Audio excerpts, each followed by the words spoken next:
It is finally time to talk about all of these books that are down here in the corner of the frame. You could probably see some of them. Let's talk about all the books that I bought recently, which has now been several weeks ago, as they've just been sitting on my shelves and I haven't recorded this yet.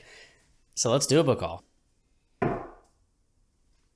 Starting off with, it's a little bit too far away. Bam.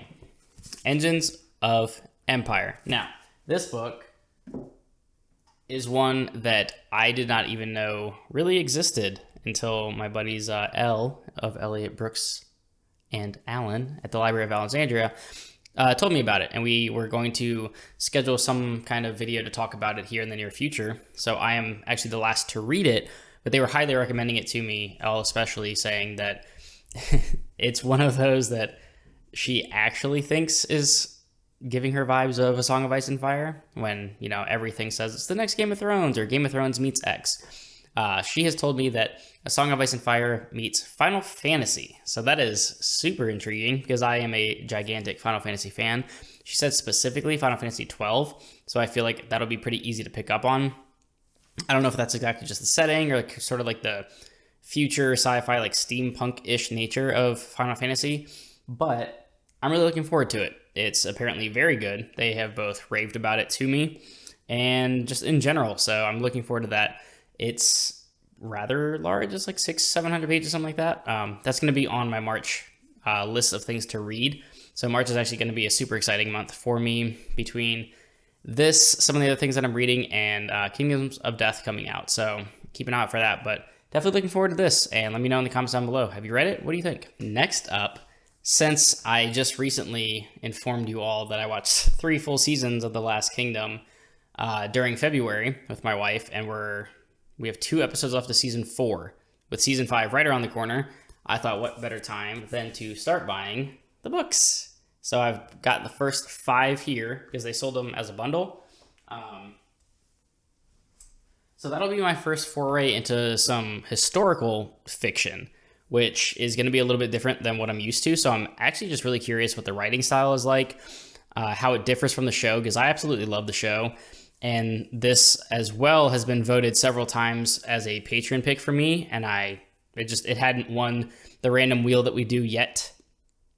And I'm looking forward to it because, like I said, the show is fantastic. I love that at least for historical accuracy, they take a lot of the names and the places, locations, and set things around that. I do understand that Uhtred in the show, and what I assume is just straight out of the book, is fabricated, basically. I mean, he's loosely based on Uhtred the Bold, who existed long time ago, but I know the timelines are totally different. The actual age that this is set in is different than when things happen in real life, but I'm a sucker for any kind of like Viking-ish story, and I'm down to follow the books and really just get into how different it is to the adaptation, because if I understand it, they adapt roughly 2 books a season, so I have a few to catch up on, and I don't know, I'm really excited to get into it, and I hope that I love it half as much as I like the show, because I really dig the show. Next up, as I continue going through First Law, which I just wrapped up, Best Served Cold, loved it.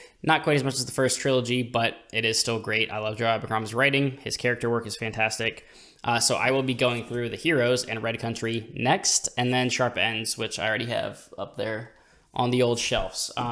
So these are the other standalones, which it's interesting, if you can still hear me. It's interesting that the first trilogy books that I have, and it seems like even just multiple prints of them, they have their own consistent theme of what the covers look like. And then all the standalones are totally different from the original trilogy, but also have like their own theme of a more like realistic person with some kind of sword on the cover. And then Age of Madness goes even different and does like actual historical battles as like a backdrop to whatever's happening. So just really cool to notice these like themes of covers that are happening. And I'm just really curious to see what these standalones do for the overall story, how they play into the entire world, because definitely from Best Served Cold, you have some continuation of characters from the original trilogy, not necessarily the plot of the original trilogy. And you also get introduced to a bunch of new ones.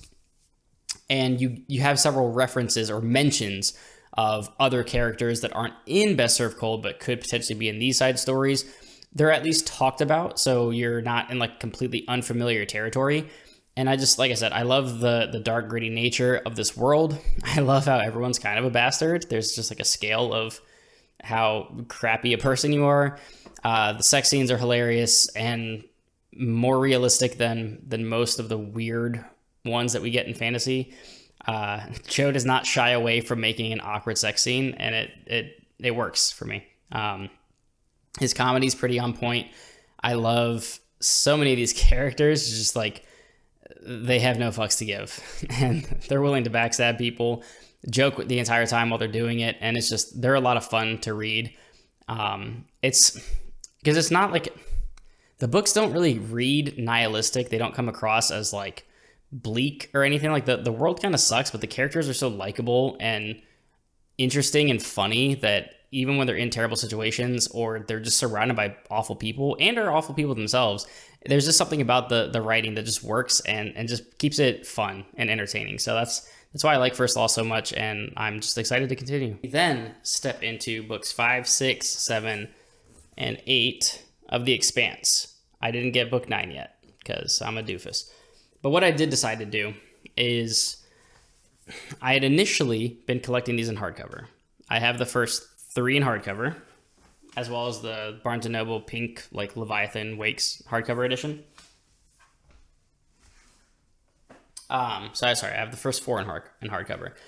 What I was doing was I was going to collect them all in hardcover, and then I had like a Christmas gift card to Barnes & I had like $150 or whatever. So when I went to buy a bunch of books, I was like, man, do I really want to spend like $28 to $30, or it was like $32 or something like that per hardcover, or could I spend $17 and basically double up the money and just get the rest of the series? So I just switched to paperback. I'm not going to be a snob about getting them all in hardcover because I like trade paperbacks. That's honestly one of my favorite formats to read in. I do love hardcovers, but they're just kind of heavy and bulky, and they look nice on the shelves, but the trades honestly look damn near, as good as the hardcovers sometimes. And I love just, this is what I want to read. This is like my kind of thing. Big, sort of floppy trade paperback. If they were mass markets, obviously I wouldn't get them. And if hardcover was the only way, I would, but I just decided, why spend twice as much for the hardcover when I could just get the rest in trade and then get a bunch of other books? So that's what I did. But The Expanse is a series that I've honestly genuinely enjoyed so far. 3 books in, right? Or did I read book 4? I think I've only read 3 of them. Yeah, I haven't read Cibola Burns yet. So I'm going to continue that, not next month, but the month after, just because there's so many things that I've got going on right now, just in life that's taking me away from reading, but also just the series that I'm reading a bunch at a time. So I need to hone that back in and just get through some of these series. But The Expanse is great. I love it for what it is, the kind of sci-fi that it's providing. It's nothing world-breaking or game-changing necessarily. It's just a really good space opera, and I like it. And finally, I have a book by J.R. Carell, which is More Than a Vampire. Now, I don't know what to expect out of this book. He did reach out to me on Twitter to see if I wanted a copy of the book. He said that Philip Chase compared it to sort of like a urban fantasy similar to Dresden Files, and he just thought that I would enjoy it. So I thank you, sir, for sending it to me. I am definitely going to read it soon. I appreciate just being sent a book that's super cool, and I do love me a good vampire story. So maybe I'll read this shortly after I read Empire of the Vampire and compare the writing styles. So just to give a quick background on this, if you don't know what it is, because I actually did not. It says, just below the surface of the world you know lies another, a hidden world of predators, spirits, and gods who ruled beyond mortal sight. So already that, it's not that it's never been done before, but immediately if I'm comparing this to Dresden, that reminds me of the Never Never under Chicago, or opposite of Chicago. This is the world Simon has walked for over 200 years as a member of the Nigrum Gladio, a sect of warriors for the Echni Vampire Cabal tasked with hunting down rogue vampires and anyone the Cabal demands. So already there as well, since we're talking about another world, talking about some vampires, I'm getting vibes of The Night Watch, which is Sergei Lukyanenko which is like a Russian sort of Dresden Files vibe that I got. So super cool. I like urban fantasy, and they all seem to be somewhat similar vibey. Somewhat similar vibey is what I just said. I'm an idiot. When Simon meets Lena, a political liaison for a rival cabal controlled by the vicious vampire goddess. I'm going to say Maat. It's M-A-A-T, so I'm going to call him Matt. He must choose between the woman he loves and the cabal he has sworn to fight for as their world is torn apart. So we got some vampire on vampire violence here between these two cabals. It's only about 300 pages. The text is not super tiny, so I don't think it'll take too terribly long to get through. And I'm looking forward to it. I mean, it sounds pretty cool. I like vampires. I like urban fantasy. And if it reads anything like Dresden does and the main character is compelling and funny and witty, it'll be right up my alley. So definitely going to check that one out. And that does it for the book haul. Them's be the books that I bought somewhat recently. I honestly forget when it was. It was like a month ago now that I bought most of these. They've been sitting on that shelf being ready to be hauled in a video. So that's what I bought recently, aside from whatever Kindle purchases I buy because I can't help myself. Like I said, I mention this all the time. I don't feature them in the videos because by the time I record a book haul, I honestly forget what I even bought on Kindle because those sales get me. Amazon sales every other day, just, yep, click $2 for that, $2 for that, hell yeah. Like the entire Mistborn trilogy was $5 the other day. I own it. It's right there, but it's $5. Of course I'm gonna buy it. So Amazon Kindle sales are my kryptonite, but it's okay. It's okay. I don't know where I'm going with this anymore.